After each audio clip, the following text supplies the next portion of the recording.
ithuba enginika lona lokuba ngibeke izwi ebandleni elaqala uJehova wathumela umprofeti uIsashembe kamayekisa wamthumela endlini kaSenza ngakhona engiphuma kuyo mina. Ngiyathokoza kakhulu baba. Ngibingelele ibandla lonke likaMenzizwe nomhlaba. Ibandla lamaNazaretha lelo. Isho njalo incwadi kade ifundwa la ukuthi umprofeti uIsashembe owathunywa uJehova ukuzobuthi indlu kaSenza ngakhona nodinga lechithekileyo wayibiza ngokuthi igama laleli bandla iNazaretha lapha kwazalelwa khona uJesu. Uthenxa esekhuluma ngemithetho yonke kaJehova ebhalwe phansi eBhayibhelini wathi bandla likaMenzizwe nomhlaba umani ngaye kumdumisa ngemithetho yakhe ayinikeza inceke yakhe uMose akakuyemukela imthandazweni. Amazwi lana omqalo waleli bandla. Ngiyabonga kakhulu Nyazi lezulu negama lalo unyazi liyasho elabizwa ngalo bigama lomuntu leprofeta ngayo. Bingelele namakhosi alizwayo izwi elaqhamuka noShem ebabizela uNkulunkulu babazogcina umthetho kaNkulunkulu. Ngiyakhuleka emakhosi bonke naqhamuka ngaphandle ngabonile. Siyathokoza kakhulu makhosi abafundisi. uNkulunkulu amtshela uShembe ukuthi akakhetha abantu bokwelusana umhlambi kaNkulunkulu. Ngiyakhuleka kubo nabakhokheli.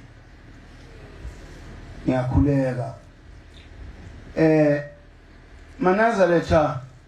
angizukhuluma kade ngizakhuluma nje kafishane. Ngibonge leyo nhlanhla kade ngibonga kaNkulunkulu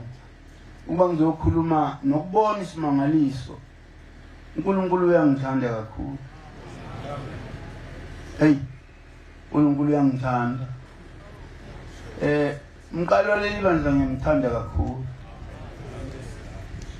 Ngoba izinto zonke ayikhulumayo ziseBhayibhelini kaZangakhulume ngolunye uhlobo. uShembe ungesithathu kubantu abayisandla sikaNkulunkulu bathumele emhlabeni. Khulume ngoMose. Inceke kaJehova ikhiphayo wathi ayiyokhipha abantwana bakwaIsrayeli. Khulume ngayo weza ngayo leyo ndlela lapha uShembe. Wakhuluma ngamazwi. Wakhuluma ngoJesu. Ukhuluma uShembe. Ayikho indaba yasezulwini uShembe ayishiye eceleni inceza ushumayeza abantu bakaJehova. Neyodwa. Ngiyamthanda kakhulu. Thanda kakhulu umntaka mayekisi enhlizweni yami. Ayi. Wakhuluma ngendlela yonke yokungcwelisa umuntu ayembusweni kaNkulunkulu. Angazi bangathini ayi isikhathi ngishiswa ilanga sengiyala. Engithanda ukufika kukho maNazaretha ikumqinisa. Niyakhumbula ukuthi ubukhosi bakwaZulu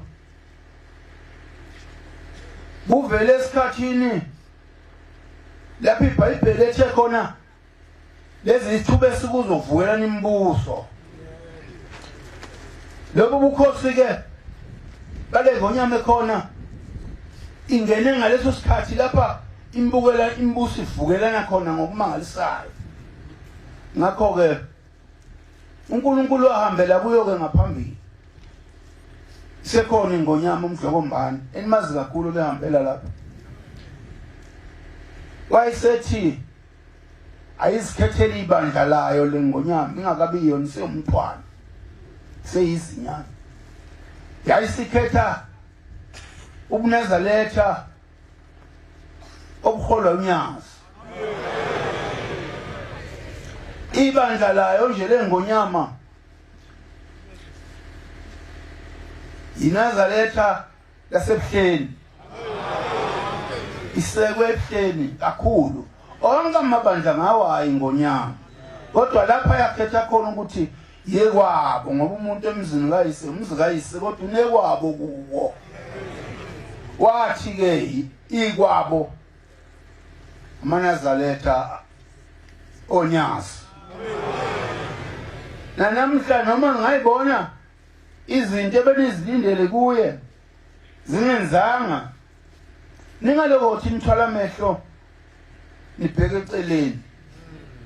nakani ukuthi uShembe wathunyelwa uNkulunkulu ukuzobuthi indlu kaSenza ngakhona pho weza kanjani kuye nimnake lengonyama ngoba yakhetha umuntu wathunyelwayo ukuzoqoqa indlu kaSenza ngakhona kwathiwa akhethe yena nithi ke maNazaretha kubeke lokho ukuthi nikhuleke nimkhulekele emthandazweni iguqweni zonke uShembe anifundisa uba nikhulume noNkulunkulu kuzo nimbeke naye ngoba kuyabonakala ukuthi uvele ngesikhathi esibi nimbeke ngiyacela kakhulu khuleka unyazini ingane yalo unyazi ngiyakhuleka uNkulunkulu waligcoba unyazi ukuthi nxa libekayo zonke izinto ngaye uzwakale sethembele kulo unyazi ngoba umuntu kaNkulunkulu ungumuntu kaNkulunkulu ngeke futhi uzumguqule ngoba uye uNkulunkulu amkhethileyo ngoba uNkulunkulu uqobo lwakhe abona wahlule kuMose ethi cela ukumbona wathi uNkulunkulu cha ngeke uThixo abone umuntu abuyaphile uNkulunkulu ukhetha umuntu akhulumele bonke abantu siyethemba kunyazi ukuthi masizibeka kulo lezi indaba sizibeka la kufanele khona ngokaNkulunkulu ilokho maNazaretha engithi angikusho kinini ukhosi kusaqhubeka yaqhubeka ubukhosi noma kungathiwa ayangena amacala yamlahla ngoba iqiniso liba amanga odumisa uZulu yena inkosi uqobo wayo noma kungathiwa emlahla anjalo sinandaba futhi sinandaba ngoba kasimthandi inyama yakhe kodwa yindlela okwakhandwa ngayo ukuthi oyinkosi uyoqhamuka la yadwetshwa leyo ndawo manje ke asikwazi thina ukuthi singabuye sijike kanti nesiko lokukhethwa kwenkosi elokhu asuka amakhosi ohlanga phansi amakhosi akwaZulu ukhethwe ngayo akakhethwa ngumuntu nje noma kuhlangana umndeni njengoba kusho uhulumeni sethi uthi inkosi yawubekwa umndeni hayi amakhosi ohlanga uzibena namhlanje ibekwa ngesihlalweni bayakuzenzela ke asinandaba kodwa engikuqinisayo ukuthi asizange sithi ingonyama le khona siyayithanda igaqalayo cha sahamba umthetho wesiko ukuthi kuyofanele ilokho ngicela lo mthandazo ke maNazaretha nokuthi nimemukele ngezandla zonke angabikho yomemukela ngesinxele uye zala intombi kaSobhuza inkosi yamaSwati intombi yenkosi iyabekwa ngokwesiko lamaZulu ifike ibekwe lokho ke ebengithi angikuphawula isibongela kakhulu onyazini ngiyathokoza kakhulu into eyengibone namhlanje ngihamba nomkami ukhona ngithe masiza ukuthi hayi ngathi singaba khona entabeni Ekhenana ngathi hawu kule ndawo uNkulunkulu ayilungisela abantwana bakweZulu ngaphambili esiprofetheke ngonyasi namhla yabathatha yabasa endaweni uNkulunkulu ayiprofethela qha ake siyoyibona ngifike ngathenga ubulimi uthe umkami ngiyakhohlwa ngifike ebona nampa abantu abangaka awu kanti ngiyazi kanti ngasilutho umuntu emhlabeni angahambe ekhuluma ethi into uyayazi kanti khona into angayazi bona isimanga bakwethu ngibonge into angilibaza isimanazala kufanele ngisho ngibonga into enkulu ukuthi umdlama afaka amayekisa ohamba ngenyawo enza lo msebenzi enibona ungaka lapha etabeni umsebenzi kaShembe ehamba ngela ngenyawo eshiswa lila ethunyezwe uNkulunkulu ngabe ngahamba kweloko mandlakazi leyo gabheni ngangqaba yathi indoda eyambonayo yathi ngiyamazi mina kodwa ayikholwe eNazaretha yathi ngiyamazi wayesinisa abantu lesasla ngathi mina hawu uthi ayihamba ngembongo asontisa abantu abafundisa ukugida ngathi hawu wasebenza esebenza indaba lelibandla wasebenza uShembe kakhulu engadlali bashuma izintando kaNkulunkulu uqobolwayo bethandeka nguvezela ukuthi wayengazange ube inhloso yakho ukuthi abantu bangaba baningi kangaka kwaba inhloso kaNkulunkulu wayishumayela ngezinto ezingafanele ukuthi abantu bangakholwa ebandleni la ethaba yebo ukuqonya into emnandi kangaka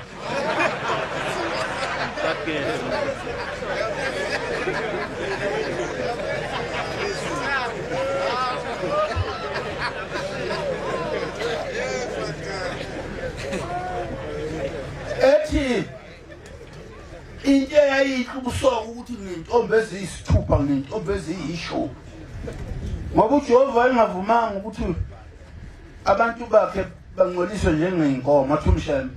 bathi lahamba ukhuza lokho ukuthi ofuna ukuganwa kakane kuyikungcola lokhu nobumpumputhe lokhu kwenza abantu balingisilwana wakusho kunjalo uShembe kamayekisa abantu wathi abayeke utshwala bangabenzi nasemzini yabo abaphenduka beneka imithombo ngoba yayi umbuso kwaZulu akashonga ukuthi ayithathi inike abangani wathi ayithathi njengoba bezeka abapostoli wathi ayithathi yokufaka emfuleni wenze njalo uShembe kamayekisa akazanga aqobe ngokuthi watotobisa imithetho kaJehova wayeza wayifekethisa babephila ngenyanga bephila ngokuthakatha bebulala bephehlela namanzi wafika wabakhipha ebakhipha wathi sebeyilela ibandla abantu sebengasadli namanzi wathi bangabodli imisebenzi yamahlambo nabo ngoba bazawungenwa yikufa ngoba laba amanzi la bangenwa ngamadimoni nxa bedla nabantu abaphetha amanzi kusho uShembe kodwa ngiyathanda ukudlula indabeni zakhe yabona ngiyathanda akufanele maningala indaba nginikhombisa ukuthi indaba zaShembe bakhona abazazi ezahlala enhliziyweni zabo zabakhela uthando lukaShembe ngiyathanda ngikusho lokho Shembe ngiyamthanda wakhuluma amaqiniso onke wazotshela aManazaretha ngoba lokhu ukuthi nje aManazaretha ngiyangizwe ekhuluma ngemndeni noma eshumayela noma kufa umuntu bese bekhuluma ngokuthi uye emndenini kazange kusho uShembe asongo lokho wabahlukanisa abangakholwa nabakholwayo wahamba ngencwadi yamaKorinto esibili isakhosi ngesesithupha 14 ethe ukuhlukana abakholwa nabangakholwa abadlelani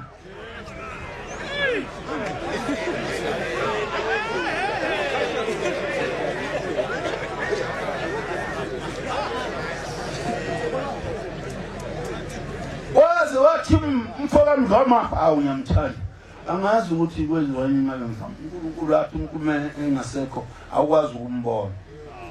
hawu ngiyamthanda wathi ngese bashumayizile abantu abawenza imithetho kaNkulunkulu njengoba eshiya kade ifunda incwadi yeSabatha uyoyilahlelwa wena kodwa awu uyakhuluma umshemba yey wathi ngese baqoqile wabotshela wathi ngozo amanasa lethu olapasiya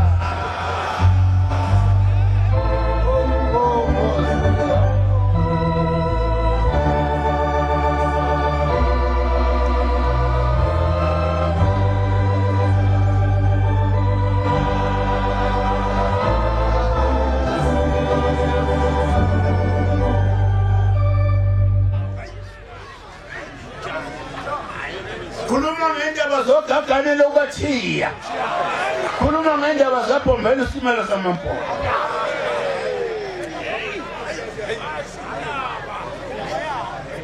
uzizwile ukuthi ngamzwa mina angimbonanga kodwa ngababona abahamba naye ngqo babelazi ngoba uNkulunkulu wayengikhethela ukuthi ngizalelisise indaba zakhe ngangaba sematuba ngisengumfana babe shumayela ngeBhayibheli ephikisana namanye amabandla amatuba kugcwele yonke ihlobo yebandla kwakunesalukazi esasihamba noShemba sakhona sasigane kwamanqele kuthiwa ngamasabalala abasematuba bayamazi kwamasabalala malukhona uzalelwa kwamanqele waye ebambana nenhlobo zonke zabafundisi ngenhloko yakhe ekhuluma nabo kwamasabalala ekhuluma ngeBhayibheli salukazi esasihamba noShemba lengikhuluma ngayo ngiyathokoza kakhulu Manazaletha ngithokoze kakhulu enkosini yaManazaletha unyazi ukunginika leli thuba elinjabulisileyo enhlizweni nokuba ngizobona nje into enje eyenziwa uNkulunkulu ngabathotha abantu bengena uNkulunkulu abantu abaningi kangaka abahlonipha kangaka